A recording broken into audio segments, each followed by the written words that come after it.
करने के लिए सबसे पहले चाहिए आपको चावल। आपको ढेर सारा चावल लेने की आवश्यकता नहीं है, केवल आप चावल के 2 दाने लीजिए और 1 कलश जल लीजिए। इसी कलश में आपको 2 चावल के दाने को आपको डाल देना है। इस कलश में 2 चावल के दाने डालने के बाद आपको इस कलश को लेना है और सबसे पहले आपको बेल पेड़ के नीचे चले जाना है। जब आप किसी भी बेल पेड़ के नीचे चले आएंगे तो इस कलश को अपने हथेली पर रख लीजिए।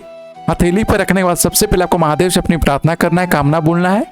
जो भी रोग बीमारी से आप पीड़ित हैं उस रोग बीमारी के बारे में बोल दीजिए और अपना नाम और गोत्र बोल दीजिए। यदि गोत्र ना भी पता हो तो केवल अपना नाम बोल दीजिए।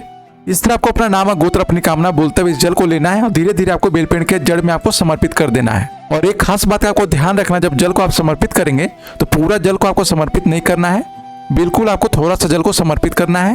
फिर बचे हुए जल को लेकर के आपको किसी भी पीपल पेड़ के नीचे चले आना है। जब आप किसी भी पीपल पेड़ के नीचे चले आएंगे तो जो जल आप कलश में लेकर के आए थे उस कलश को अपने हथेली पर रखिए और फिर से महादेव से अपनी कामना बोलना है, अपना नाम और गोत्र बोलना है और जो भी रोग बीमारी से पीड़ित है उस बीमारी के बारे में बोल दीजिए। और इस जल को फिर से आपको पीपल पेड़ के नीचे आपको समर्पित कर देना अपनी कामना बोलते हुए। और एक खास बात का आपको ध्यान रखना है कि जब जल को आप समर्पित करेंगे तो आपको फिर से थोड़ा सा जल को समर्पित करना है।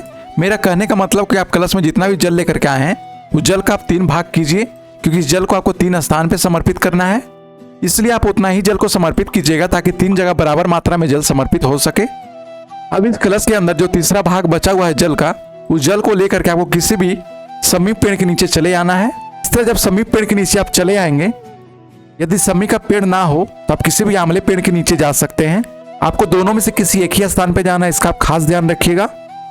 इस तरह दोनों में से किसी एक के पेड़ के नीचे आप चले आइए और जो बचा हुआ जो जल है उस जल को अपने हथेली पे रखिए और फिर से अपनी कामना बोलना है। अपना कामना बोल दीजिए, नाम बोल दीजिए, गोत्र बोल दीजिए और महादेव का नाम लेते हुए आपको इस जल को समर्पित कर देना है।